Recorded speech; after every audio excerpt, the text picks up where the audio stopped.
This is Business, Equity, and Opportunities.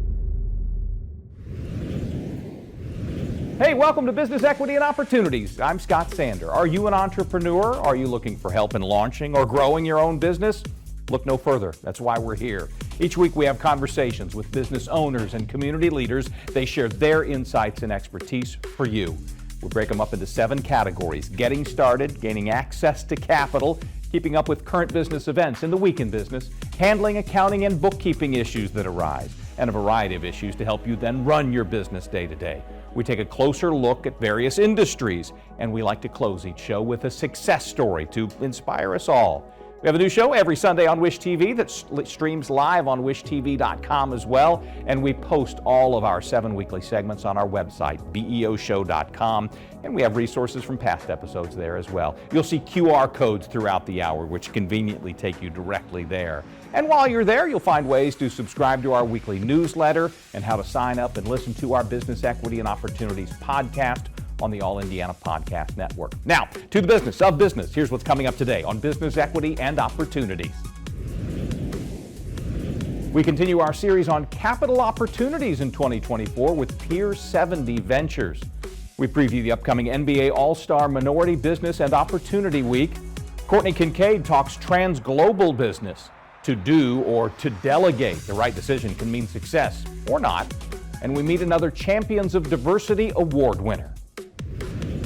We're getting started by meeting another award winner. This time the February Vendor of the Month is chosen by the Indianapolis Office of Minority and Women-Owned Business Development. Under the leadership of agency founder Travis Brown, Mojo Up Marketing Media has created campaigns for companies like McDonald's, Lilly, AES Indiana, Southwest Airlines, while also helping many area nonprofits. This is Business, Equity, and Opportunities. Getting started. So the journey of Mojo Up really starts back in 2019.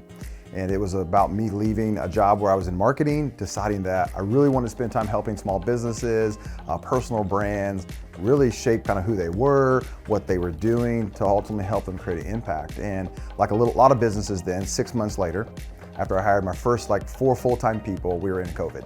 And so I went through the whole pivot, trying to figure out who we were going to be, how to survive. And the good news is, obviously, we're here today because we made it. But that journey has been really challenging. As a small business, trying to figure out staffing, trying to figure out finance, trying to figure out who you are to the marketplace, what you can do. And it took a lot of time, a lot of people, a lot of iterations of who Mojo Up is to be the company that we are today, which focuses on building and ultimately advertising brands. I always think the biggest challenge for me as a business owner is understanding that I have a bunch of other people that are counting on you. And that weighs heavily on you in tough times. Understanding the volatility of finance and being able to get money to be able to grow the business. My wife and I have funded this thing 100%, all 4.5 years, which has created some challenges and also limited the growth that we could have.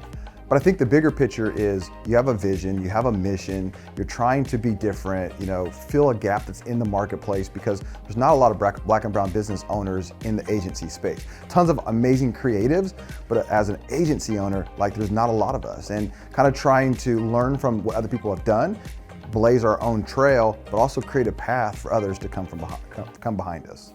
Well, I think most people are saying, hey, we're driven by our family. I think for me, I wanted to create something that my family could be proud of, that my kids knew that their dad was doing something that was more than just a job. It's about being on purpose, trying to, through our excellence, pave the way for other black and brown professionals to be viewed differently, seen differently, and valued differently. And so when you're focused on purpose and mission, and no longer on money, like I was at certain parts of my life, it changes the way that you do things. I have 3 kids. I have 8, I have 11, and I have a 22-year-old. You're trying to lead by example on all the things you do. How you handle all your people, how you handle stress, how you handle money, and also ultimately the balance. So I coach all my kids' stuff. We have a thing here that's hey, I don't want anybody to miss their kids' sporting events, their choirs, band, guard, dance. You take off, you go do that, because we have to be present. You can't build a legacy to do something powerful and think it's all about the job, all about the brand, or all about the company. This is about people trying to live their life and make an impact both here at Mojo Up with our clients, but most importantly with our families. Well, I think we have several different client types. We have the small businesses that we've been able to come alongside and go, man, they're struggling to figure out their identity, trying to figure out that, they're trying to make this impact. They don't know how to do it. And I think when we've been able to work with small businesses, that's just been one of those things that's like, oh, this is profound for them. We like to say most of our clients are great at what they do, just not enough people know how great they are at what they do, and we solve that. We help them build that right message. We help them with their creative. We help them bring that to life, put it in front of their ideal client, and wow them so they can make a great impact. And so whether it's been a small business or working with nonprofits, where we're like, man, we're so passionate about this nonprofit, and our team comes around and has been impacted by some of these missions and things, it's inspiring to do that. But also this year we had a chance to start working at the enterprise level, working with massive companies and realizing that there's an opportunity to do something very powerful for them. Maybe not the same, but an individual service or a video production or social media content or influencer stuff. But we figured out that we are diverse and we are talented and we have the ability to work for small business, nonprofit, and the local enterprise clients as well. I think next level for us is about growing in the diversity in not only us as individuals, but our skill sets, which means we always talk about diverse and talented and that we're both and you don't have to choose between that.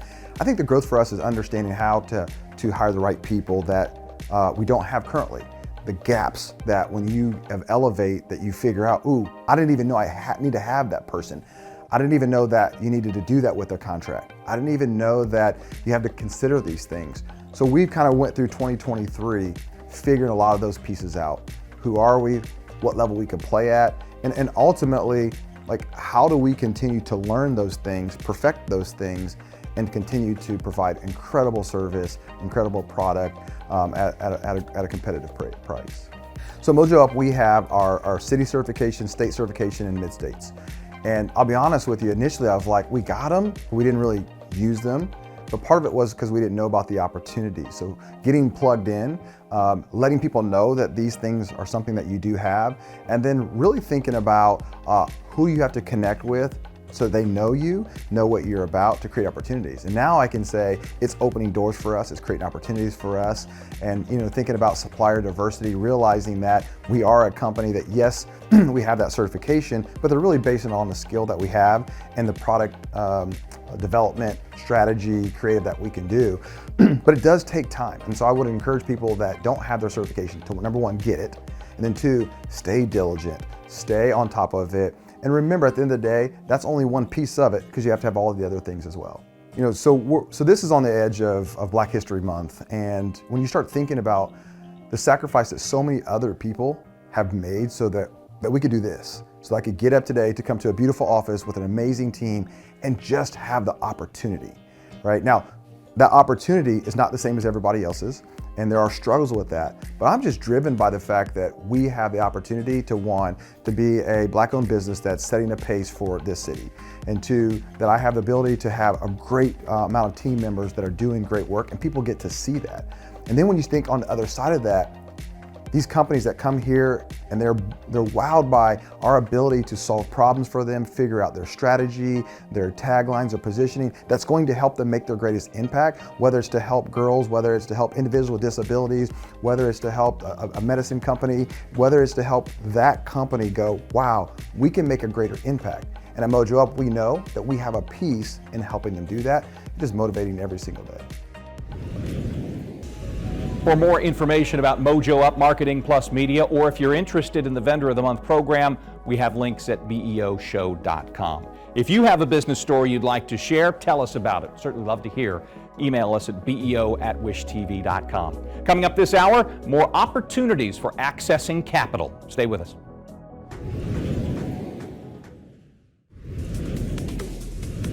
Welcome again to Business Equity and Opportunities. I'm Scott Sander. We continue looking for new opportunities to access capital with a look this week at Pier 70 Ventures. The group says it backs impact-driven innovation, funding disruptive technologies with the potential to shake up the status quo in healthcare. Talk to Shaun Hawkins, the managing partner of Pier 70, about how it works and how it can help Indiana companies. This is Business, Equity, and Opportunities. Access to capital. My name is Shaun Hawkins. I'm one of the managing partners at Pier 70 Ventures, and I co-lead what we call the Impact Fund, where innovation meets impact. And I'm based right here in Indianapolis, Indiana. Pier 70, you can look at it as really kind of a bridge between two key constituents.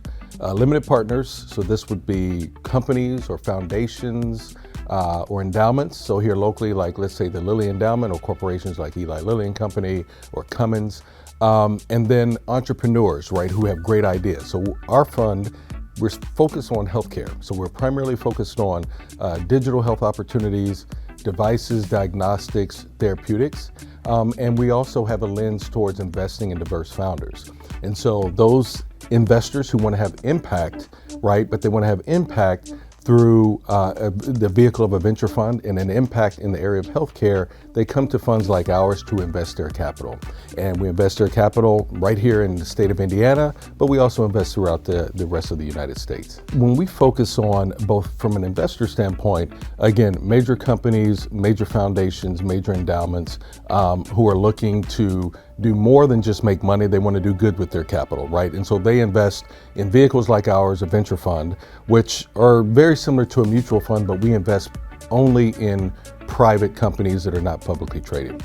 So in terms of the investments that we're looking for, we are looking for brilliant entrepreneurs who have what we feel like are the next game-changing technologies. And so whether it's in the field of diabetes and you have a great therapeutic that may address some of the unmet need in type 1 diabetes or even type 2 diabetes, we're looking at those opportunities. One of our most recent investments came from University of Notre Dame, which is absolutely a game-changing technology, non-invasive, non-contact diagnostic for congestive heart failure and chronic kidney disease. And so when we look at opportunities and we don't see many other assets or products or services like that, that's when we look at, that's what we're talking about when we're referring to disruptive and game-changing technologies. Look, no one is perfect, right? No opportunity is perfect. And waiting until your idea has been fully formed and that you've thought out every roadblock and you've come up with a solution to get around that is probably too late, because someone else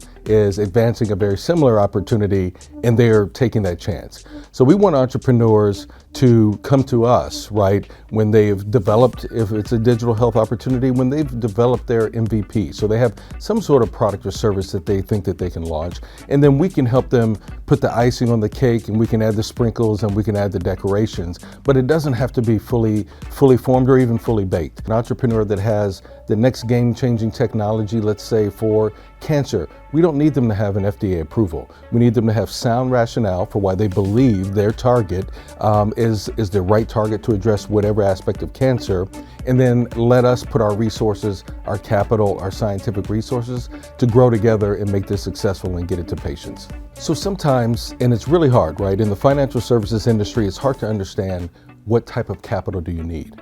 When you're starting and you have an idea, you want someone to maybe believe in you that's not your friends and family, sometimes people go to a bank. The problem with going to a bank for capital, which is a great way to do it if you want to own all of your company, is a bank is going to require you to have a personal guarantee, right? And generally, if you need a $500,000 loan or a $1 million loan, you need to have a $500,000 or $1 million in net assets for the bank to provide you those monies. But if you go to angel investors or if you go to venture capitalists, we don't require that, right? We require, though, in exchange for us taking risk, is a part of your company. And so some entrepreneurs, that makes them nervous as well in sharing a portion of their company with someone who is providing investment capital. But that is what we get in exchange for our risk. And then I would say that sometimes some of my peers in the industry haven't helped our cause, if you will, because we sometimes look at the world as a zero-sum game. And we want to extract as much value as possible, maybe not leaving as much value for that entrepreneur. And so at Pier 70 Ventures, we do well when our entrepreneurs do well. We're not extractionists. We believe in more of an expansive mindset, and so we try to expand the pie. We're going to take our fair share of the equity of a company, but we want that entrepreneur and that owner to have as much as makes sense when we want that person to grow and we want that person to actualize their financial goals as well. There's a lot of sources for money, right? But again, one of the ways that we feel like we differentiate ourselves at Pier 70 Ventures is that we provide our full network of advisors, our full network of developers, relationships with major companies, again, like Eli Lilly and Company, Google, Amazon, to help our entrepreneurs. And so we participate in business strategy sessions. We participate actively as board members in our portfolio companies. We help them think through the development plan, especially if they're going through the FDA, and we provide them access to introductions to help them grow their business from a vendor standpoint. And so, the great thing about the Pier 70 team is many of us were senior within major corporations, and so we have Rolodexes to get you or get the entrepreneur in front of the right people at major companies to then do business and then help grow their revenue. By interacting and investing in healthcare, there's usually a patient, right, that's on the other side. And that patient might be my mother, might be my brother, might be one of my family members. And so that always gets me going, right? Which is why I was at 15 years, I was at Lilly. I've been in the healthcare industry for about 24 years, 25 years, right? So that is always a driver.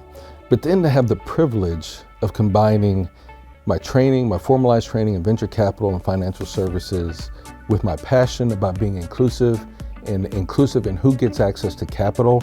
No day is a work day, right? And it's easy to work late in the evenings. It's easy to work on the weekends. And every day I'm just motivated because the patient is waiting. There's entrepreneurs with great ideas who simply need one person to believe in them and simply need one group to wrap their arms around them and say, here's a way to do it, and we're going to help you go from point A to point B. To learn more about how Pier 70 Ventures can help you in your business, look for the link on beoshow.com. Next week, we're looking at a new capital initiative from Cambridge Capital Management Corporation. Later this hour, Courtney Kincaid explains what you need to know about operating as a trans-global business. Before that, though, the basketball stars won't be the only winners at the upcoming All-Star Game. Ahead, how your business could also score big.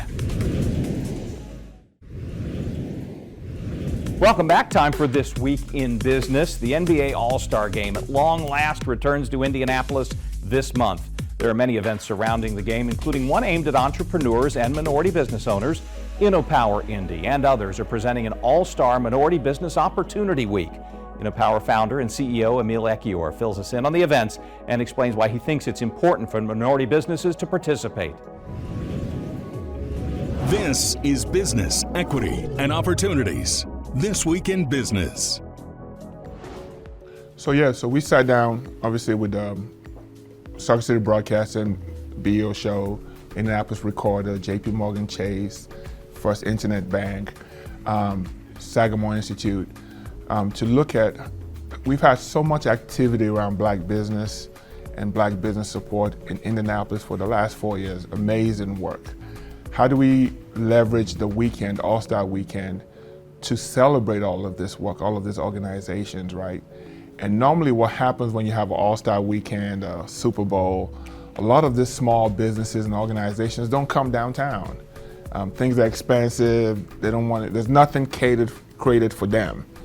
So we were able to all come together and create this weekend where we're celebrating organizations, the Black Chamber, Mid-States, the City of Indianapolis Minority and Women Business Development, Business Equity for Indy, Elevate Ventures, all of these organizations who are working directly with small business owners.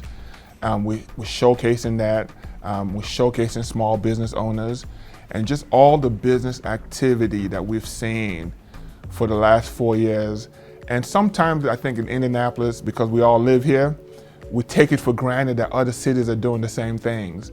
But we travel around the country and we see that in some cases, we've created a unique ecosystem by chance, but we've done it. Very few cities have a show every weekend that highlights minority businesses. Very few cities have the connected ecosystem of organizations trying to work together to support businesses. So showcasing that, getting those businesses to come downtown, network, but also have some time to let their hair down and enjoy things. that was kind of the whole thought process, but I was trying to do with all the different organizations in town and do it as a united group. Oftentimes we miss opportunities to recruit people to our city, and because when events like this happen, rightfully so, we want to make sure those events are done right and we put up activities to entertain, but we're not deliberate about showcasing why it may make sense for you to expand your business to Indianapolis. So if you're a minority business owner and you're in town, we want you to say, oh my God, I didn't know this was happening in this city. I may want to think about coming to do business here. So that's kind of the idea of all of this is showcasing Indy in a positive light from a minority business standpoint, getting other minority businesses that are in town to engage our local businesses, and maybe we might steal a couple to come to our city to do business. I think the number one thing is it is very important we continue the momentum that we've created the last 4 years. So much has happened in this city in the last 4 years. We're in so much of a better position than we've ever been since I've been in the city. So we don't want that to die. So how do we keep that momentum going? I think what we're doing allows that momentum to continue growing. So the number one win is that at the end of the weekend, we all feel more energized about the work we've been doing. And Monday morning, we wake up ready to go back to work. So that's kind of what we see the weekend as, is we're showcasing our city, but we want to energize folks that are just doing the work, because the work is hard. The businesses are grinding. So hang out the weekend, engage other businesses, network with other businesses, and then wake up Monday morning more energized about the rest of the year. What we're doing is, initially, every business owner that's been on the BEO show will have access to the weekend for free. Every business that's a member of the Black Chamber will have access for free. If you're a member of our Indy Biz Pass, you get into the events for free. If you've done any kind of work to receive support for business equity for Indy or the city of Indianapolis. So all of those businesses get free access, right? So we want to engage those businesses, celebrate them by saying, hey, look, you've been working so hard. We don't want you to pay for these activities. But we also want them to understand that all of these things are connected towards helping you. Nothing matters if the business owner is not making money. So we want them to know that. We want to know the resource that is BEO, all the businesses that have been on here to share their stories, and we want to acknowledge them. We want them to see their stories on the screens during the weekend. So that is the whole idea, right, is to look back and say, wow, we've done some great things, but we got a long ways to go. We still got work to do, but we have to be energized about the work coming. This Week in Business is made possible by InnoPower. We have links to information about the All-Star Minority Business Opportunity Week at beoshow.com. Scan the QR code, it'll get you there. Circle City Broadcasting, our corporate parent, is proud to be a co-sponsor of the event. When we come back, Courtney Kincaid talks trans-global business, turning into a larger part of the small business landscape. This is Business Equity and Opportunities. Let's talk dollars and cents and how to keep track in accounting and bookkeeping. Today, the president and CEO of the Indiana CPA Society has tips for when your local company does business on a global scale. Here's Courtney Kincaid. This is Business Equity and Opportunities, Accounting and Bookkeeping. As businesses are looking at their coming year, or planning for the next few years, as they often are this time of year, something that a lot of small businesses and entrepreneurs are interested in is just global expansion. If we would have said that 20 years ago, it would have been a completely different scenario. But as we know, the barriers to expansion globally have been significantly reduced. And in fact, studies show that businesses that do expand globally are much more likely to be successful in the long term. So when we talk to small businesses and CPAs are consulting with them, they talk about, don't just limit yourself, used to be to your state or your country, but now it's genuinely everywhere. We at the Indiana CPA Society talk to even our members. They have global clients. Even very small sole practitioners have clients that are not operating in the United States, which is great, but it also has other considerations that you might have to, think through if you want to do that. Some of those considerations include things such as currency exchanges and the nuances there. We're also looking at different financial reporting frameworks. So accounting is governed by American principles. So when you move into some other countries, how their financials are reported, you have a lot of different requirements. And working with a CPA who understands the international financial reporting system is going to be really critical at that moment. Some other things that people need to consider is transfer pricing and also just tax compliance. So many of the rules that Indiana or the country work under are, governed by national rules, the United States. I mentioned accounting principles, but also our tax system, right? And so similarly, when you are moving to a different country to conduct business, being aware of compliance, and specifically compliance related to their tax system, is really important. I've been on here a number of times to talk about fines and fees for not complying with U.S. tax code. But similarly, that's the case internationally as well. And so when you think about expansion globally, taking that into consideration, and just because you're going one place doesn't mean you can go all of the places. And that sounds very simple, but sometimes thinking through the cost of doing business in multiple jurisdictions is a really important part of determining if you want to take that business.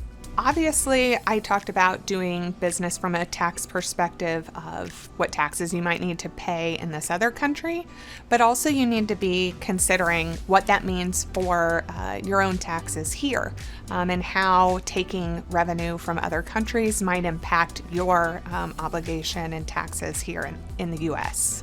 So your CPA is a really great resource to talk to about this. Also, the U.S. Chamber of Commerce has a significant library of resources. Sometimes it's nice, just to get your brain going before you jump into the conversation. So I would point people to the U.S. Chamber of Commerce, and then also the AICPA, which is the National Association for CPAs. If you're looking for more accounting and bookkeeping segments, go to beoshow.com. During this hour, just scan the QR code. It gets you right there. While you're there, subscribe to the Business Equity and Opportunities podcast so you can listen to our contributors on your schedule. Still to come, our industry focus. First, though, author Andrea Liebross looks at when you should delegate tasks and responsibilities. You are watching Business Equity and Opportunities. Thanks for doing that. Today we chat with author and leadership coach Andrea Liebross, who has advice on how and when to delegate as you run your business day to day. This is Business Equity and Opportunities, running your business day to day. On January 19th, I had She Thinks Big Live, and there were about 40 women there from across the country. About half of them were not Indianapolis based. And we all came together for a day and discussed really what it's like to be an entrepreneur and how to create an amazing and extraordinary 2024. And I learned a lot. Well, it didn't really surprise me, but I guess the people commenting on the fact that coming together was very, very important to them. So they're all small business owners that were there. Most of them have teams, employees, but still being the CEO, it's kind of lonely. So recognizing that they weren't alone, no matter what size business someone had or where it was located, everybody's facing some of the same challenges. And coming together in a room and feeling like you're part of a community, even a community that was just created at 8 a.m., that made a big impact. So that was number one. The other thing that was interesting was that I spent a significant amount of time talking about what I call a belief plan. So, everybody knows an action plan, but we spent time talking about what I call a belief plan. So a belief plan is really, what do you need to believe in order to take the actions you want to take, or in order to carve out the time it requires or you want to give it. And a lot of times when someone starts a business, they know they're capable. They don't know if they have the capacity to do it necessarily. They're not sure it's going to be successful. So that's really where the belief plan comes into play. And also what came about is that people were discussing how helpful it is to have someone else to believe in you more than you believe in yourself, really in all stages of business. So a lot of times the role I play is I'm the believer, I call it. And I believe in you more than you believe in yourself. Having fun in your business is necessary to sustain the business. If you're not having fun, if it's not enjoyable, there's always challenges, but if you're not having fun, it's not gonna last. It's just not gonna last. Something's gotta give, and that's probably what's gonna have to give if it is not fun and enjoyable. I mean, I have a client right now. She is really into planning all of the corporate events for her employees, create that feel that they want to have within their organization of community. But she's the CEO and she's planning pinheads, you know? I'm kind of like, okay, why don't you have someone else helping you do that? She just feels like she's gotta do it herself. You've just gotta look at, is this something that you enjoy? So in her case, she likes planning all that stuff. Okay, fine. If it's something you don't enjoy, then you've gotta ask yourself, is it something that only I can do? Is it necessary for me to do it? Then there's, do you have the skills?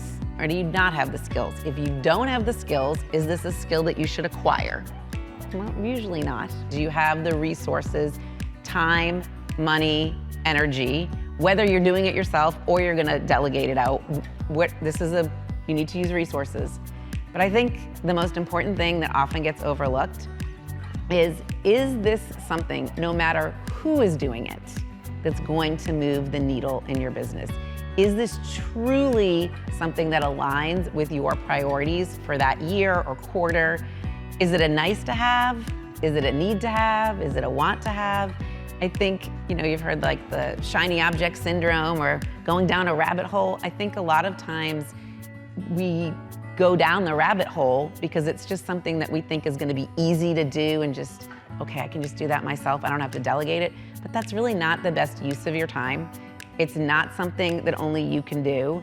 And is it going to move the needle towards wherever you want to go? And that move the needle part gets overlooked. It just seems like it's gonna be a quick thing, we'll just do it. But you're still spending time and money and energy on it. Sometimes people don't delegate because they don't know how to set the person up to succeed, right?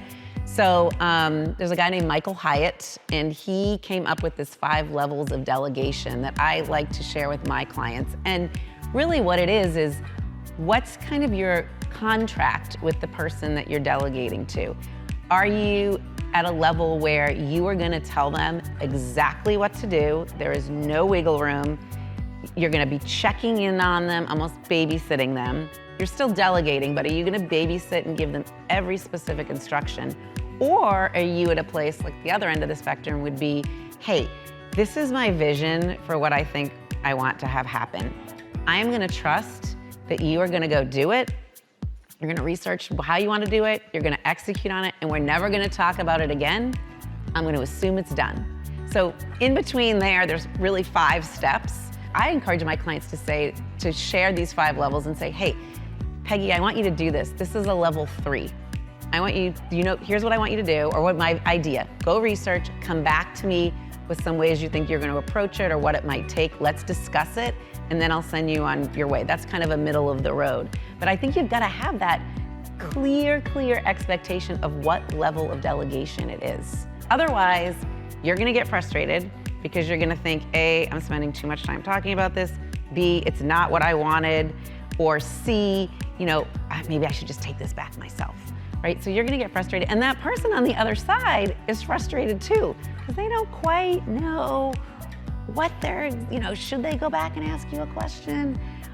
Should they check in with you at every step, or should they just do it and never tell you about it again? So the frustration is on both sides of the table. You've really got to, you can eliminate all of that if you're clear on what level of delegation it is. Because honestly, you should be spending all of your time in what I call the zone of extraordinary achievement. Like where do you shine? Where are you going to make the biggest impact? What should you be doing? What's gonna push you forward? So considering all of these pieces of the puzzle, it's not just a yes or no kind of question. You have to consider all these facets in order to make a decision. How to delegate, what to delegate, when to delegate, who to delegate it to. We could have a whole discussion on that. Andrea's book is She Thinks Big, the entrepreneurial woman's guide to moving past the messy middle and into the extraordinary. If you'd like to learn more about it, visit our website, beoshow.com. Later this hour, we wrap up our series on this year's Champions of Diversity Award winners. Coming up next, though, we turn our industry focus to a local software company with some big ideas for small business. You're watching Business Equity and Opportunities. Time on Business Equity and Opportunities when we focus on an industry, this time software. Leland Baptist is on the board of the Indy Black Chamber and the owner and designer of a software company that aims to help small businesses grow their profits. This is Business Equity and Opportunities. Industry Focus. I graduated from North Carolina A&T with a degree in economics. Now, unfortunately, it took me 5 years to get my degree. And that's because I had basically bounced around from lots of other majors. But when I moved to Indianapolis and started working with other small businesses, I noticed that the biggest issue is marketing. And it's not that they're not good at what they do, it's just simply that people just aren't aware of it. And so I wanted to figure out a way to maybe automate some of those processes so that people can have more success in the long term. I knew that there were more people that needed the help than me hiding behind a rock. And so that's really gave me the faith to kind of take that step further. And so it was like, you know what, there are people that need help, and if I don't step out and help them, they'll never get the help that they need. I think of business as an act of faith. And so essentially, if you don't believe in yourself, no one else will. You have to be able to see the vision first. And that kind of reminds me of when I'm having the consultations with the other small business owners. They're really good at what they do, but they don't believe that they're valuable enough to share that with other people. And so oftentimes I try to refer them to certain books. One of the books is, 1,000 True Followers, for example, or oversubscribes on the book. And it just means that you want to get your true niche of people, and then allow that to branch out on its own. For example, speaking with one client yesterday, talked about a better marketing way would be for her to be more public speaking, right? And I thought about that. I said, wow, I should probably think about doing something very similar. So somewhat, it's almost like looking into the mirror at times, being able to meet with them one-on-one, figuring out what they need help with, and you think to yourself later on, you say, wow, that was actually some really good advice. Maybe I should do some of that myself too. So the future looks like having a lean team of 5 power hitters, where we're actually serving hands-on with those businesses, and we're able to automate the process and give them all their individuality in the automation process. So the great thing is, although we're not in Silicon Valley, there are different networks here to tap into. And so being able to have a soundboard, sharing with others what you're doing, really helps make a difference. And so I would encourage anyone else too to tap into the networks here, and the networks are going to grow. One of my favorite advisors or mentors is a guy, I guess I don't have to say his name per se, but I call him a mentor. He calls me a colleague, right? Type thing, makes me laugh. But I'm always trying to understand someone else's perspective, and there's a reason that I want to grow from one stage to the other. And that means there's something that I'm not able to see. And so I have people in my circle that have a sales background, I have others that have a marketing background. I have some that have been executives for different companies, and it just gives me a different perspective in hopes that I can actually take what they're telling me and implement them. Kind of similar to when I'm helping clients. But we actually have a software that we actually customize for the local business owner so they can actually have the right processes to turn their leads into paying customers. So the next stage for technology to make things easier would be great to have some of the same components that we have for our software and make it into a mobile app. And so someone that has connections with other developers to be able to streamline that process, get it into the Apple Store, get into the Google Play Store. I was listening to a book about axiology. I didn't know what the heck that was. And it's just about the layer of hierarchy of what you consider important as a person. Some of us consider maybe wealth important. Others consider maybe family important. And so when I wake up in the morning, believe it or not, the first thing that's on my mind is not the dollar, right? The first thing that's on my mind is my children. And then I noticed that for my own hierarchy, if I actually put the right perspective in, everyone's definition of success is different. And so as long as I know that my family is first, I know that God is there, and that gives me that identity of success. Industry Focus is made possible by Circulus Digital Media. If you'd like more information about this or any of our industry focus segments, go to our website. It's beoshow.com. When we return, we wrap up our series on this year's Champions of Diversity. So stay with us.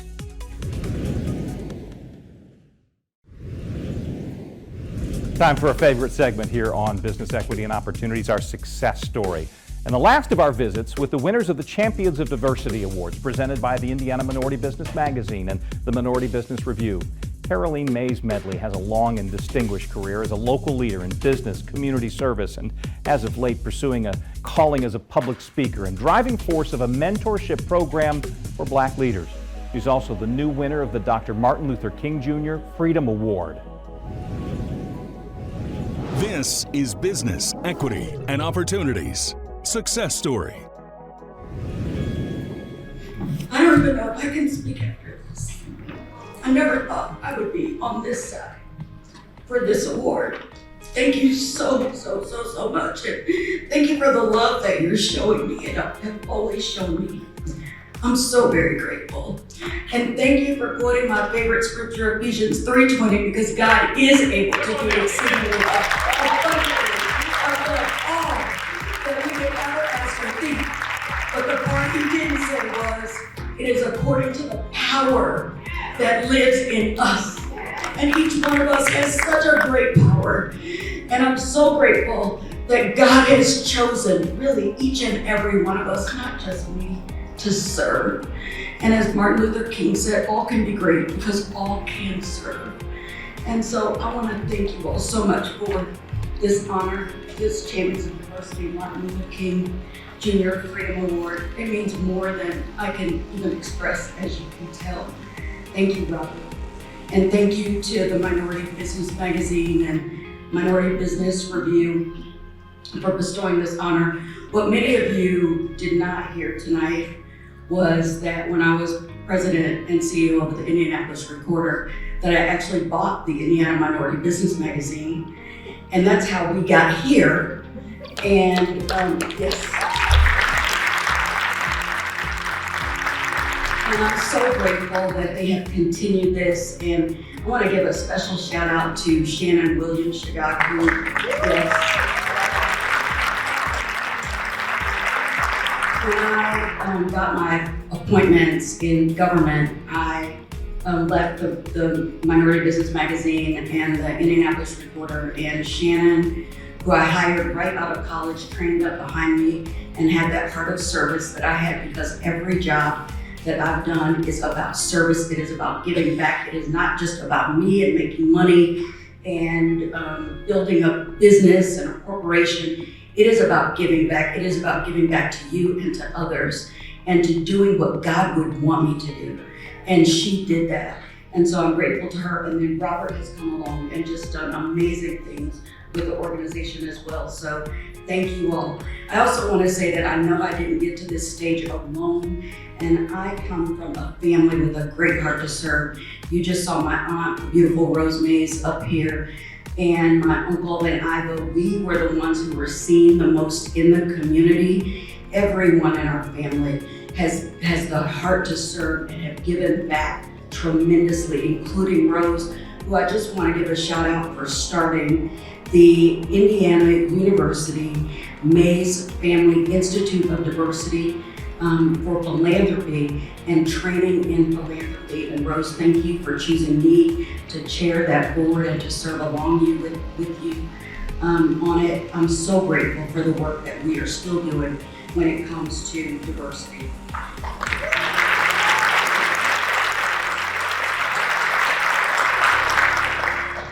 Dr. King's vision for the world where diversity is celebrated and every individual is created with respect and dignity remains as relevant today as it was during his lifetime. I'm often reminded that the work is not yet done. And sadly, I will tell you that I have often been the only one at the table who is speaking up regarding diversity, inclusion, and social justice. And I challenge that we all make sure that we are doing just that we're speaking up. We're not worried about what they're thinking and what they're going to say or losing that position. There are ways that we can speak up, and we should do that to bring others to the table.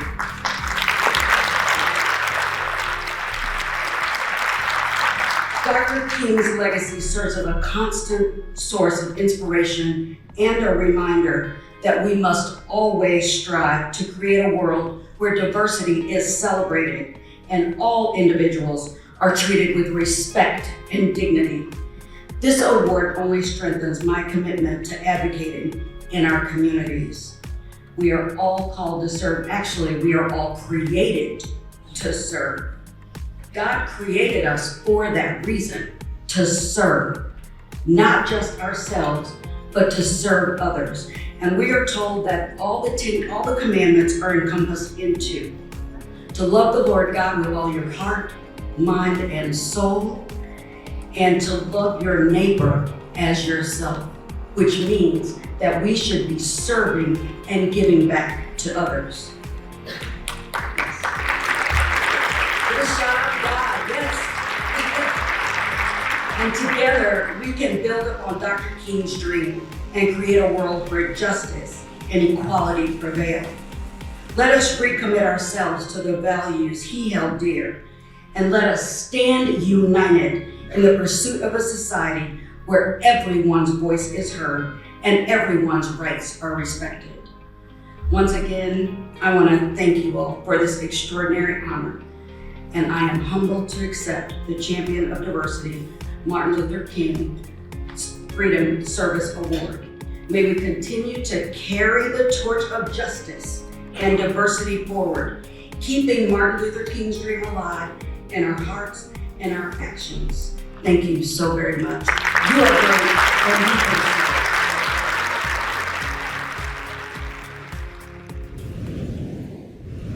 Business Equity and Opportunities is again honored to be a media partner for the Champions of Diversity Awards, and we look forward to continuing our support. Our thanks too to the Indianapolis Minority Business Magazine and Minority Business Review for honoring those award recipients.